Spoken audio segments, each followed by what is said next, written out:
हर औरत के ईगो को तोड़ने का एक तरीका होता है, मगर बात यह नहीं है कि उसे तोड़ना कैसे है। बात यह है कि क्या वाकई उसे तोड़ना जरूरी है। औरत का ईगो कोई दीवार नहीं होती जिसे गिराना हो। वो तो एक शीशे की तरह होता है जो अगर टूट जाए तो वापस वैसा नहीं जुड़ता।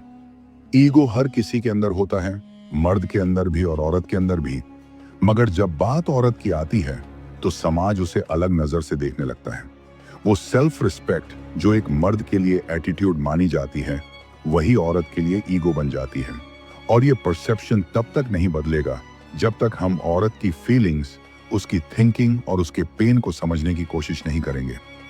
औरत अगर अपने लिए आवाज उठाती है, अगर वो खुद के लिए खड़ी होती है, अगर वो किसी चीज को लेकर क्लियर होती है, तो उसे ईगोइस्टिक कह दिया जाता है। लेकिन हकीकत यह है कि हर औरत के ईगो के पीछे उसकी कोई ना कोई कहानी होती है। कोई बीता हुआ दर्द होता है, कोई टूटा हुआ भरोसा होता है, कोई अधूरी उम्मीद होती है। अगर तुम सच में उसके ईगो को समझना चाहते हो तो उसे जीतने की कोशिश मत करो, उसे महसूस करो। उसके जज्बातों को सुनो, उसके खामोश दर्द को समझो, उसके सपनों के पीछे छिपे डर को महसूस करो। और जब तुम ये सब कर पाओगे तब शायद तुम्हें ये एहसास होगा कि औरत का ईगो तोड़ने की चीज नहीं है, वो तो संभालने की चीज है। क्योंकि जब एक औरत अपना दिल खोलकर किसी पर भरोसा करती है तो वो अपने ईगो को खुद ही छोड़ देती है।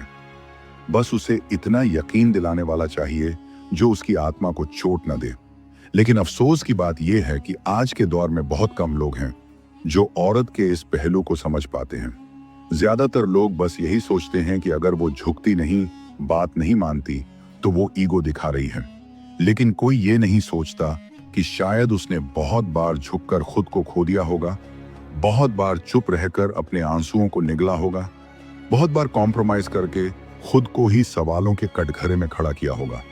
और जब बार बार टूटने के बाद कोई औरत अपने अंदर एक मजबूत दीवार खड़ी कर लेती है तो वो ईगो नहीं, वो सेल्फ प्रिजर्वेशन होता है। ये उसकी प्रोटेक्शन होती है उस दुनिया से जिसने उसे हर बार उसकी भावनाओं के लिए नीचा दिखाया। और अगर तुम चाहते हो कि वो दीवार तुम्हारे लिए हटे तो तुम्हें उसके अंदर की लड़की को, उस मासूम सी आत्मा को भरोसा दिलाना होगा कि इस बार वो फिर से तोड़ी नहीं जाएगी। उसे ये एहसास दिलाना होगा कि तुम उसे समझने आए हो, जीतने नहीं। और जब वो तुम्हारे इरादों में सच्चाई देखेगी तब वो अपनी दीवार खुद गिरा देगी। क्योंकि औरत के अंदर सॉफ्टनेस की कोई कमी नहीं होती, वो तो बस उसे सही जगह, सही इंसान और सही वक्त का इंतजार होता है। औरत के दिल की परतें यूं ही नहीं खुलती, हर परत के पीछे कोई ना कोई अनुभव छिपा होता है। कभी कोई धोखा, कभी कोई इंतजार, कभी कोई अधूरी मोहब्बत, या फिर खुद के अस्तित्व के लिए लड़ी गई कोई लंबी जंग। इसलिए जब कोई उससे कहता है कि तुम्हारे अंदर बहुत ईगो है तो वो चुप रह जाती है, क्योंकि वो जानती है कि कोई उसकी चुप्पी का मतलब नहीं समझेगा। लेकिन सच ये है कि उस चुप्पी में बहुत कुछ होता है, एक तड़प, एक उम्मीद और एक सवाल कि क्या कभी कोई ऐसा भी आएगा जो उसे उसके टूटे हुए हिस्सों के साथ अपनाएगा, जो उसके मजबूत लहजे में छिपी कमजोरी को देख पाएगा। और जब कोई उस तक पहुंचता है बिना उसका सेल्फ रिस्पेक्ट छीने, बिना उसे नीचा दिखाए, सिर्फ उसकी रूह को छूने के लिए, तब वो औरत खुद ब खुद अपनी सारी ईगो को किनारे रख देती है। क्योंकि औरत का ईगो कभी उसके प्यार से बड़ा नहीं होता। बस वो चाहती है कि कोई पहले उसके अंदर के डर को देखे, उसके जख्मों पर हाथ रखे और फिर उसकी रूह से बात करे। तब वो बिना कहे सब कुछ सौंप देती है। क्योंकि औरत अगर प्यार में होती है तो उसे ईगो की जरूरत ही नहीं पड़ती। उसे तो सिर्फ उस एक इंसान की जरूरत होती है जो उसे टूटने से पहले थाम ले। लेकिन अक्सर लोग उसकी खामोशी को भी गलत समझ बैठते हैं। वो सोचते हैं कि जो औरत बोलती नहीं वो घमंडी है, उसे फर्क नहीं पड़ता, वो बस खुद को बहुत ऊपर समझती है। पर हकीकत यह है कि वही चुप औरत सबसे ज्यादा महसूस करती है। वो हर बात अपने दिल में रख लेती है, हर ताना, हर नजरअंदाज किया जाना, हर बार खुद को साबित करने की मजबूरी, सब कुछ। और जब उसका ये सब महसूस करना उसकी आंखों तक पहुंचता है तब वो अपनी मुस्कान से उसे ढक लेती है। बाहर से देखने वाले यही कहते हैं कि उसमें एटीट्यूड है, पर कोई उसके अंदर झांक कर देखे तो समझे कि उसमें सिर्फ थकान है, रिश्तों को बचाने की, खुद को संभालने की और बार बार हारकर भी जीने की। इसलिए जब कोई उसके ईगो को तोड़ने की बात करता है तो वो मुस्कुरा देती है, क्योंकि वो जानती है कि उसका ईगो सिर्फ एक ढाल है जो उसने खुद को बचाने के लिए पहनी है। वो चाहती है कि कोई उसकी इस ढाल को जबरदस्ती उतारने की कोशिश ना करे, बल्कि इतना धैर्य रखे कि वो खुद उसे उतार कर कह सके, अब मुझे डर नहीं लगता, अब मैं तुम्हारे साथ खुद को खोने को तैयार हूं। और जब ये भरोसा बन जाता है, तब औरत के अंदर का हर ईगो, हर दीवार, हर संकोच खुद ब खुद पिघल जाता है। क्योंकि औरत का दिल बहुत गहरा होता है। वो हर किसी को नहीं दिखता, लेकिन जो देख पाता है वो उसके सबसे करीब हो जाता है। और एक बार जब कोई उस दिल के करीब पहुंच जाता है, तब औरत बदल जाती है। वो जो कभी खुद को सबसे पहले रखती थी, अब उस इंसान को अपनी प्राथमिकता बना लेती है। जो कभी किसी पर भरोसा नहीं करती थी, अब आंखें बंद करके यकीन करने लगती है। जो कभी अपने दर्द किसी से नहीं कहती थी, अब हर छोटी बात उसी से साझा करने लगती है। क्योंकि अब वो ईगो नहीं रहा, अब वो अपनापन बन गया है। लेकिन यही सबसे नाजुक मोड़ होता है, क्योंकि औरत जब खुद को पूरी तरह किसी को सौंप देती है, तब वो सबसे ज्यादा कमजोर होती है। अगर उस वक्त उसे चोट मिलती है, तो वो फिर कभी वैसी नहीं बन पाती। इसलिए औरत का ईगो तोड़ने की बजाय उसे समझना ज्यादा जरूरी होता है। उसके भरोसे को सम्मान दो, उसके खामोश फैसलों के पीछे की मजबूरी को समझो, और सबसे जरूरी, उसके न बोल पाने की वजह को महसूस करो। क्योंकि औरत हर बात शब्दों में नहीं कहती, वो अपने व्यवहार से जताती है। और अगर तुम सच में उसकी रूह तक पहुंच गए हो, तो तुम्हें उसके शब्दों की जरूरत ही नहीं पड़ेगी। तब तुम्हें यह भी समझ आ जाएगा कि औरत का ईगो कोई समस्या नहीं, बल्कि उसकी आत्मा की सुरक्षा का तरीका है। और अगर तुम उसे सुरक्षा दे दो, तो वो सारी दीवारें खुद ही गिर जाती हैं, बिना किसी आवाज के, बिना किसी जिद के। और जब वो दीवारें गिरती हैं, तो एक नई औरत सामने आती है, नर्म, सच्ची, बेखौफ। वो अपने दिल की बात कहने लगती है, अपनी भावनाओं को खुलकर जीने लगती है, और उस इंसान के लिए हर हद पार करने को तैयार हो जाती है जिसने उसे समझा, सराहा और उसकी रूह को स्पर्श किया। तब वो अपने हर डर को पीछे छोड़ देती है, क्योंकि अब उसे पता होता है कि कोई है जो उसे टूटा हुआ भी अपना मानेगा। लेकिन इसी मोड़ पर एक बात और आती है जो अक्सर नजरअंदाज हो जाती है। औरत जब खुद को पूरी तरह किसी को दे देती है, तो उसकी उम्मीदें भी उतनी ही गहरी हो जाती हैं। वो चाहती है कि जिस तरह उसने अपने सारे जख्म किसी को सौंपे हैं, उसी तरह वो इंसान भी उसके दर्द को हल्का करे, न कि उसे और बोझ बना दे। अगर उस भरोसे को ठेस पहुंचती है, तो वो ईगो नहीं, उसका आत्मसम्मान टूटता है। और एक बार अगर उसका आत्मसम्मान टूट गया, तो फिर वो औरत फिर से वैसी नहीं बनती। न किसी पर जल्दी भरोसा करती है, न अपने जज्बात किसी के सामने रखती है। इसलिए औरत के ईगो को तोड़ने का सवाल ही नहीं उठता। उसे तो बस इतना सा यकीन चाहिए कि कोई उसकी परछाइयों से भी मोहब्बत कर सके, उसकी खामोशी में भी साथ निभा सके, और बिना कुछ कहे उसकी आंखों में छिपे सवालों का जवाब बन सके। और जब कोई उस जवाब की तरह उसकी जिंदगी में आता है, बिना शोर किए, बिना दावा किए, तब वो औरत उसे सिर्फ दिल से नहीं, आत्मा से चाहने लगती है। वो हर छोटी बात में उसका ख्याल रखती है, हर खुशी में उसका साथ चाहती है, हर मुश्किल में उसके आगे ढाल बनकर खड़ी हो जाती है। और तब जो कभी ईगो कहलाया जाता था, वो अहम नहीं, बल्कि एक तरह का सम्मान बन जाता है, उस रिश्ते का, उस जुड़ाव का, उस समझ का। क्योंकि औरत का प्यार बहुत गहरा होता है, वो किसी चीज में आधी नहीं होती। अगर वो प्यार करती है तो पूरी शिद्दत से करती है, और अगर वो किसी पर यकीन करती है तो खुद से ज्यादा करती है।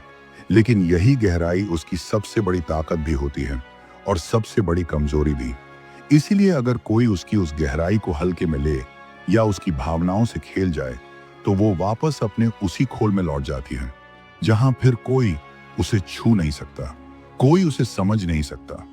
और वहां से बाहर निकलना उसके लिए आसान नहीं होता। क्योंकि एक बार जब कोई औरत अंदर से टूटती है, तो वो टूटन सिर्फ आंखों से नहीं दिखती, वो उसकी आवाज में, उसके लहजे में, और सबसे ज्यादा उसकी चुप्पी में झलकती है। इसलिए औरत के ईगो को तोड़ना कोई जीत नहीं है। असली जीत तो तब है जब तुम उसे ये महसूस करा सको कि अब उसे किसी दीवार की जरूरत नहीं, क्योंकि अब वो सुरक्षित है, अब वो समझी गई है। और जब हम स्टोइसिज्म की नजर से देखें, तो औरत का ईगो दरअसल उसकी आत्मा का एक शांत कवच बन जाता है। न कोई शिकायत, न कोई शोर, बस भीतर की गहराई में जमी हुई एक दृढ़ता। स्टोइक सोच कहती है कि इंसान को बाहरी चीजों से नहीं, अपने भीतर के नियंत्रण से तय किया जाना चाहिए। और औरत जब जीवन की ठोकरों से, अपनों की उपेक्षा से, समाज की कसौटियों से बार बार जूझती है, तो उसके भीतर एक स्टोइक धैर्य जन्म लेता है। वो हर ताने, हर इनकार, हर गलतफहमी को अपने भीतर समेट लेती है, बिना प्रतिक्रिया के, बिना किसी को दोष दिए। ये उसका वो रूप होता है जो बाहर से कठोर लगता है, पर भीतर से बेहद संवेदनशील होता है। वो खुद को हालातों के हवाले नहीं करती, बल्कि हालातों को अपने मौन में बदल देती है। वो जानती है कि उसे हर किसी को जवाब देने की जरूरत नहीं, हर चोट पर रोने की जरूरत नहीं, क्योंकि स्टोइसिज्म उसे सिखा चुका होता है कि शांति में सबसे ज्यादा ताकत होती है।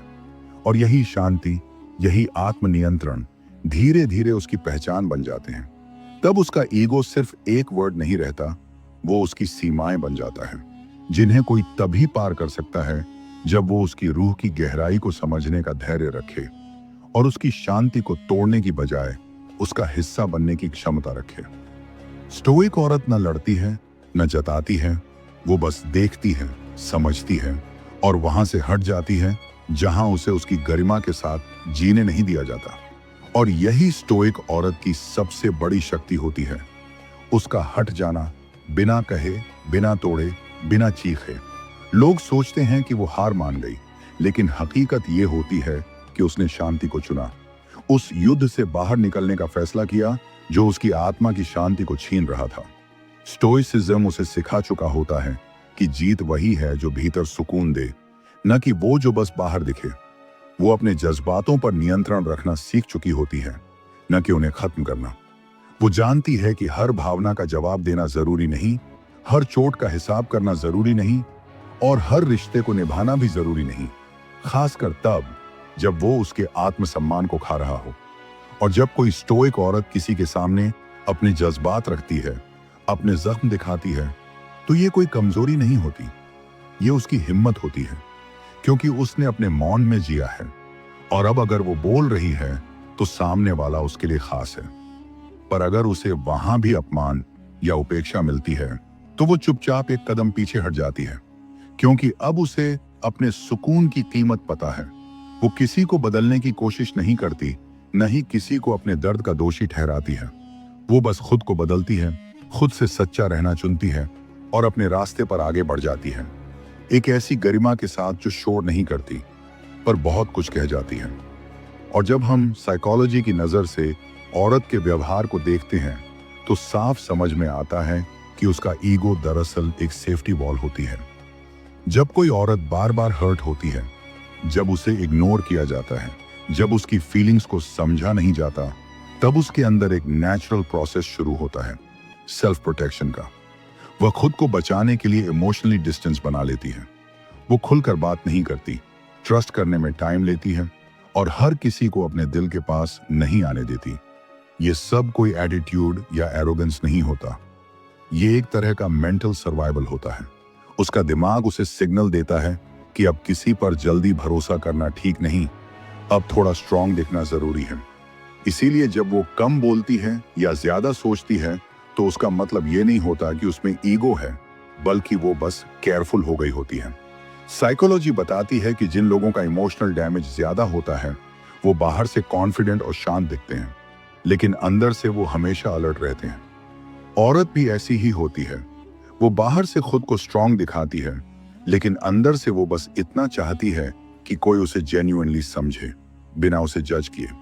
इसीलिए जब कोई उसकी उस दीवार को तोड़ने की कोशिश करता है तो वो डर जाती है, उसे लगता है कि फिर से हर्ट ना हो जाए। मगर अगर कोई पेशेंटली, स्लोली और रिस्पेक्ट के साथ उसके पास आता है तो वो दीवारें अपने आप गिरने लगती हैं। उसे बस ये फील होना चाहिए कि सामने वाला रियल है, उसके इमोशंस को समझने वाला है और उसका मजाक नहीं उड़ाएगा। तभी वो अपने अंदर के डर को छोड़कर दिल से कनेक्ट करना शुरू करती है। और तब जो औरत कभी ईगो वाली लगी थी, वही सबसे ज्यादा केयरिंग, लविंग और लॉयल बन जाती है। और जब वो औरत किसी के साथ इमोशनली कनेक्ट कर लेती है तो फिर वो रिश्ते को सिर्फ दिल से नहीं, पूरे मन से निभाने लगती है। वो हर छोटी बात नोटिस करती है, सामने वाले की जरूरतों को बिना कहे समझ जाती है और हर उस तकलीफ को बांटना चाहती है जो उस इंसान को परेशान कर रही हो, क्योंकि अब उसका ईगो पीछे रह जाता है और सामने आ जाती है उसकी भावना, उसका केयर और उसकी लॉयल्टी।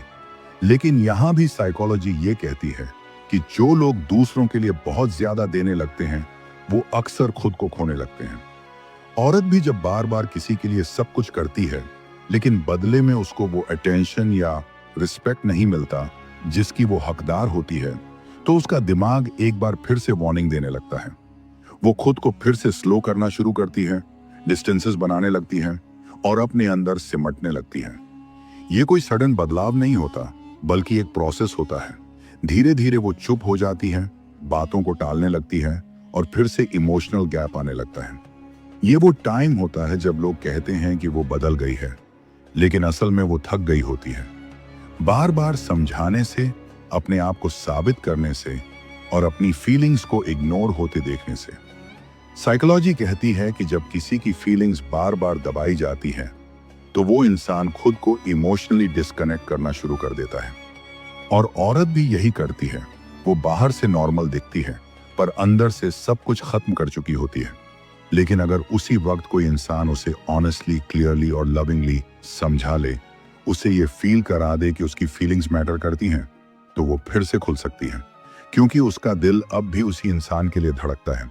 बस उसे अब श्योरिटी चाहिए, क्लैरिटी चाहिए और सबसे जरूरी कंसिस्टेंसी चाहिए। तब वो फिर से उसी एनर्जी, उसी डेप्थ और उसी प्यार के साथ उस रिश्ते में लौट सकती है। कभी कभी लोग कह देते हैं तुम पहले जैसे नहीं रहे, लेकिन कोई ये नहीं पूछता कि हमने पहले जैसा रहने के लिए कितना कुछ खोया है।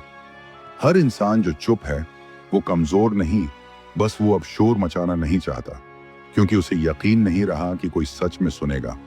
और जब कोई इंसान खुद को मुस्कुराते हुए बिखेरने लगे तो समझिए कि वो सबसे ज्यादा टूटा हुआ है।